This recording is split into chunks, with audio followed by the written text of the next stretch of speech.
Yeah, so what we were talking about in the car on the way here, this was actually a week and a half ago.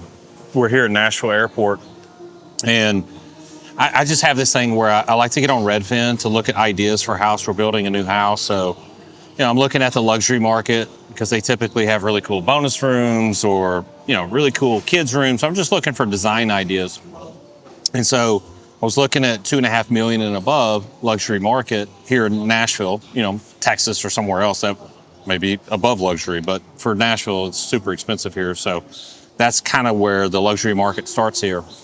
And I'm on Redfin so consistently that I've pretty much looked at every property. And I got on it recently, and the way Redfin works is if you click on a property, it's a darker color so that you've already seen it. And if you haven't, a new listing, it's a brighter color. Well, my phone kind of blew up all these bright colors, like tons of listings. So I'm like, no way, how have I not seen all these properties? So I'm clicking on it, and it's like new listing, new listing, new listing. And Laura, my chief of staff, is also a realtor and has access to the MLS. So I said, hey, can you research the market? I want to see what was on the market, how many listings were on the market 4 months ago versus now. And it's now more than double. So all these luxury homes have hit the market here in this area. I'm like, what is up with that? Why so many people now listing? Which is going to put downward pressure on values, right? Or on purchase price.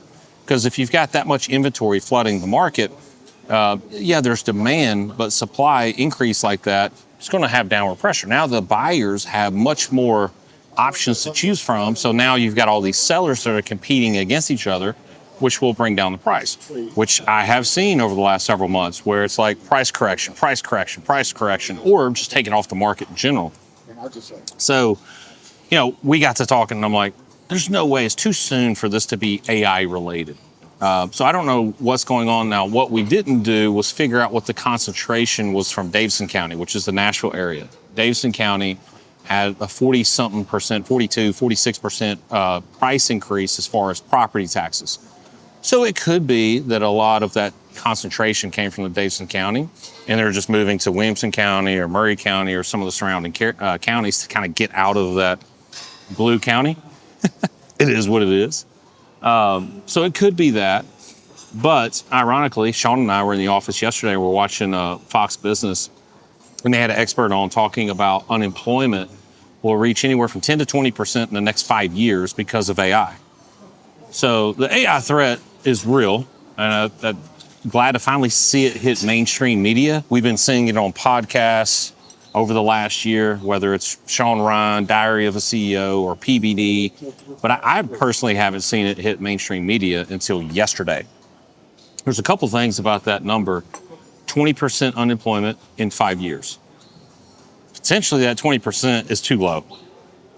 It could be higher than that. Now, unless they're just saying 20% just related to AI.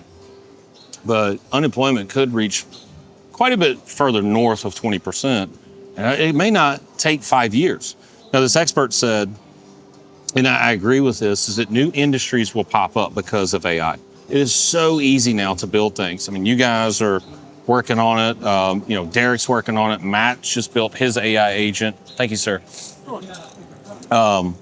And then eventually I'm buying my equipment, Mac, what's it, M3 Ultra? 3M? M5? No, not the 5. We specifically want the 3. But anyways, maybe you're doing the 5, but I'm doing the 3. So you can essentially buy this anywhere from $5,000 to $15,000 computer and build a chief of staff, build an assistant, an AI agent to do all kinds of tasks, right? So there is a real threat to anyone sitting behind a computer screen, speaker included, right? We have to stay, I wouldn't say ahead of this because I don't know that you can. I mean, it's evolving so fast that I don't know anyone that's really staying ahead of it. It's really just trying to keep up with it and evolve with it. But nonetheless, there's a potential that real estate, it's already happening in the luxury market, that prices are going down. It hasn't happened in the middle of the market, sub 1 million. But I think there's a chance that could happen. But anyways, this expert was also saying when it comes to new industries popping up, there's going to be winners and losers. So there's going to be people that build things with this. They could end up being winners. And then there's going to be people that just keep their head buried in the sand, and it's going to take their job. But she said, between now and 5 years, it's going to get worse before it gets better.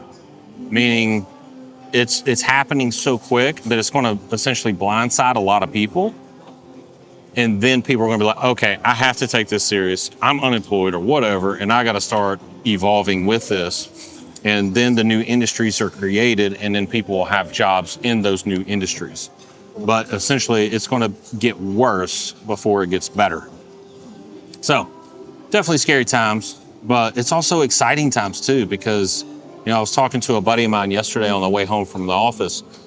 Like, if you ever had an idea or a passion to build something, whether it's an app or a software, it's never been cheaper or faster. I mean, literally for $20 a month, you could build, like I was obviously passionate about farming. So wouldn't it be cool to build some kind of app or software that tracks your cattle, the genetic code of genetics of your cattle, what your feed rotation is, the rotational grazing that they have, like essentially build a software, because there's really a gap in the farming industry that doesn't have that. Well, now you could be a tech entrepreneur for $20 a month. And you just talk to it and say, this is what I want to create, go create it. Because there is a learning curve. It's not just as simple as I'm making it sound, where you just talk to Claude and just say, go do this, like connecting APIs and all that. So some people are going to have to learn on the fly. People that are already dealing in that space are going to be able to build things a lot faster than those that have never been in that space at all. But yeah, I just think it's, there's optimists and pessimists, and pessimists are going to be like, great, we might as well go build a bunker and go live out in the middle of nowhere because we're not going to have any money, and just sock all your money away. And then you're going to have the eternal optimists who are like, it's easiest time ever to be an entrepreneur. Tech entrepreneur, tech fin entrepreneur, software engineer, whatever. So I think there's a lot of opportunities, and that's kind of the way we're leaning, obviously as a company, but that's how our brain is wired. And yeah, I think it's going to be good. But as always, there's going to be winners and losers, and we're just doing our best to make sure that we're on the right side of this evolution.